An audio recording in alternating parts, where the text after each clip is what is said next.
Ça, c'est une pièce spéciale qui tient sans clou, sans rien. Et l'introduction du drap. Voilà, et c'est l'introduction du drap.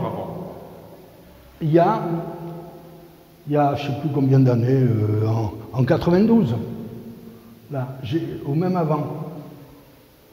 Et tu as fait le choix de présenter ici peut-être des lances qui sont à la fois très travaillées, oui, et puis d'autres qui jouent davantage sur la série, la répétition. Oui, c'est comme les gens, les personnes, il y a des gens qui sont, on prend des individus, et après les individus sont mis, par exemple, tu es gendarme ou tu es militaire, après tu es dans l'enseignement. Donc il y a toujours des individus, mais chaque fois, ça fait partie d'un groupe. Ça peut être un élément, le couple ici.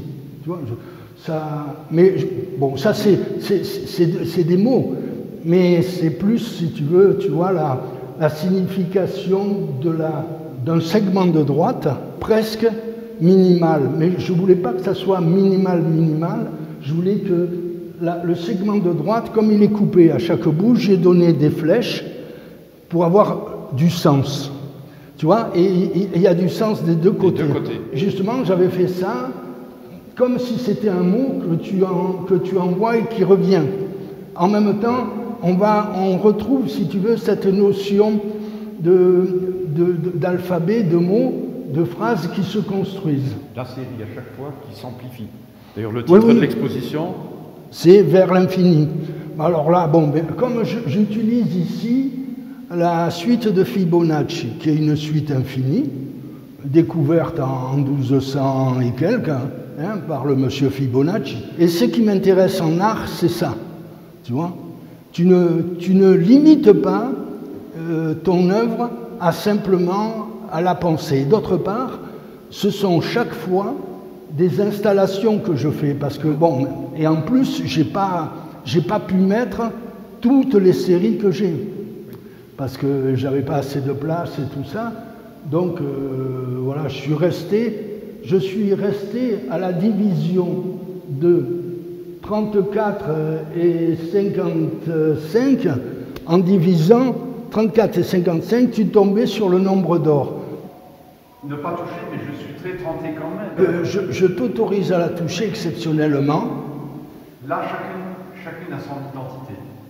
Chacune a son identité, mais tu vois, c'est quand même, ça vient d'un endroit spécifique. Ouais.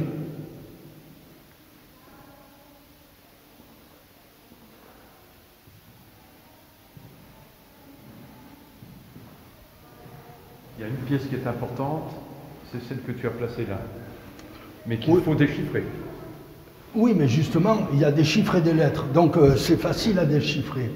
Alors, le prochain stade de la monstration part de là, c'est-à-dire que je suis parti d'un bouquin de Kandinsky qui disait le point, la ligne, la surface.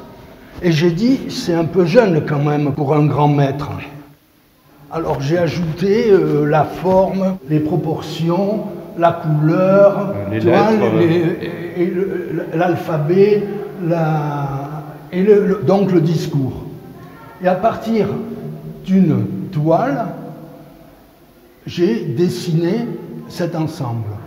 Ce qui est remarquable, disons entre guillemets, c'est que j'ai inversé le processus de peinture. J'ai pris une toile qui était vierge, qui n'était pas enduite, rien du tout. J'ai tracé avec un crayon noir, passé de l'eau sur le crayon, et ça s'est imprégné dans les fibres du tissu. Et pour que ça soit pérenne, après, parce qu'on est moderne, j'ai passé un coup de bombe blanche, donc j'ai inversé le processus de la peinture là. J'ai choisi des points qui sont autour de la toile pour faire l'alphabet et des points qui étaient au centre de la toile pour faire des chiffres. Voilà. C'est la base, et il y a une couleur rouge pour les lettres et une couleur bleue pour les chiffres. Il y a toujours cet esprit de suite, tu vois, de somme, de globalité, et en même temps de choses séparées, et en même temps de variations.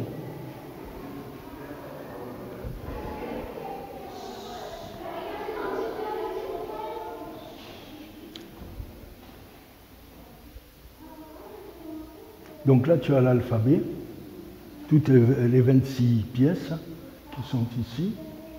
Je fais des tracés comme les peintres de la Renaissance, mais il n'y a pas de peinture. Les gens qui viendront après moi, s'ils veulent, ils font des peintures d'après ces constructions. Alors, ce qui est fait exprès, c'est que on ne voit jamais la totalité même des constructions. Voilà. Mais les constructions, les traits, donnent encore plus de volume au volume, font ressortir la pièce.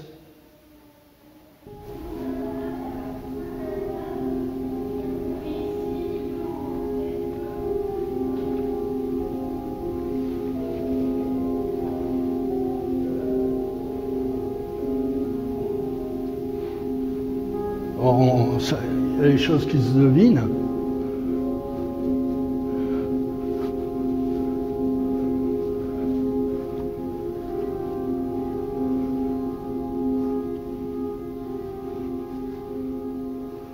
Et donc là, on retrouve le nombre phi. P-H-I. Tu vois ?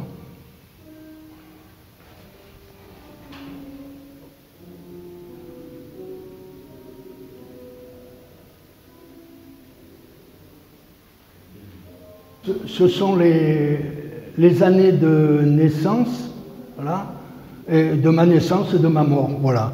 Alors il faut un petit peu d'humour là, et j'ai mis XX à la fin là, oui. Hein, pour me laisser un peu, voilà, un peu d'air. Les lances sont faites à partir des années 80. Hein, mais avec toujours l'esprit de la suite de Fibonacci, les séries, les sommes, la multiplication, l'infini. Mais quelque chose qui était rigide, parce que je voulais faire une sculpture minimale, donc qui était posée sur le mur et le sol, et qui était simplement éclairée, et avec l'éclairage, ça faisait une sculpture minimale. Voilà. La série peut grandir ou rétrécir, l'ensemble de l'exposition peut grandir ou rétrécir, elle peut aller là, elle peut aller là, elle peut aller là, ça change complètement. Donc, oui, en fin de compte, c'est un segment de droite, le segment de droite, c'est limité, et plus tu multiplies les limites, mais tu multiplies aussi les possibilités. Multiplier les limites, multiplier les possibilités en même temps. Et après, donc 30 ans après, j'ai refait avec le même esprit, donc le nombre d'or, cette fois-ci, j'ai fait quelque chose qui était différent en tant que matière. Ce n'était pas une matière dure, c'était une matière souple, mais cette souplesse qui était une toile qui se pend généralement avec 2 clous, enfin 2 fixations, j'en ai fait un volume. Et ce volume pouvait être touché par les gens, ce qui est interdit généralement dans tous les musées. Voilà. Alors je pense que les gens ne se sont pas mouchés dedans, quoi. Hein.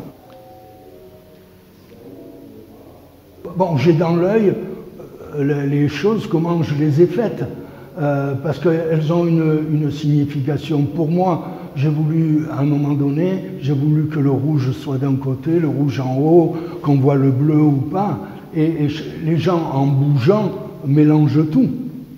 Donc bon, je laisse mélanger, mais quand moi j'arrive, je pose mon regard et je pose mes mains dessus. Il y a une œuvre très complexe, moi je trouve très complexe, et pourtant elle est là pour nous donner peut-être les clés de l'exposition. Est-ce que tu peux nous en parler? Alors, pour moi, ce n'est pas une œuvre, c'est un canevas. Parce que chez moi, j'ai la pièce unique et chaque fois, je dessine dessus ce que je dois dessiner sur chaque élément nouveau. Mais elle contient toute la mémoire de toutes les pièces. C'est ça qui est... Alors, bon, il y a plusieurs milliers de traits, mais elle est simple, c'est comme si c'était un canevas, une superposition. Donc je superpose, et puis je dis, tiens, je vais aller là, là, là, là, quand j'ai dessiné les choses. Et elle permet la transition entre les lances et les œuvres sur tissu ici. Oui, parce que je peux expliquer à partir des lances où ils ont vu cette certaine rigueur. Les tracés sont rigoureux. En même temps, sur cette pièce-là, les tracés sont rigoureux. Il y a aussi des courbes, les gens se demandent, et il y a des lettres que je peux dire ou que je peux montrer. Donc, quand ils passent dans le second élément, qui sont l'étoile, à ce moment-là, ils ont ça en mémoire. Alors, qu'ils comprennent tout, pas tout, non. Moi personnellement, je ne peux pas comprendre tout d'une œuvre d'art. Il y a les choses cachées, mais j'essaye d'en comprendre le maximum. Mais moi, c'est pareil, je fais de l'art avec des strates différentes, plein de strates, les miennes, et puis les gens piochent dedans, ils voient ce qu'ils veulent.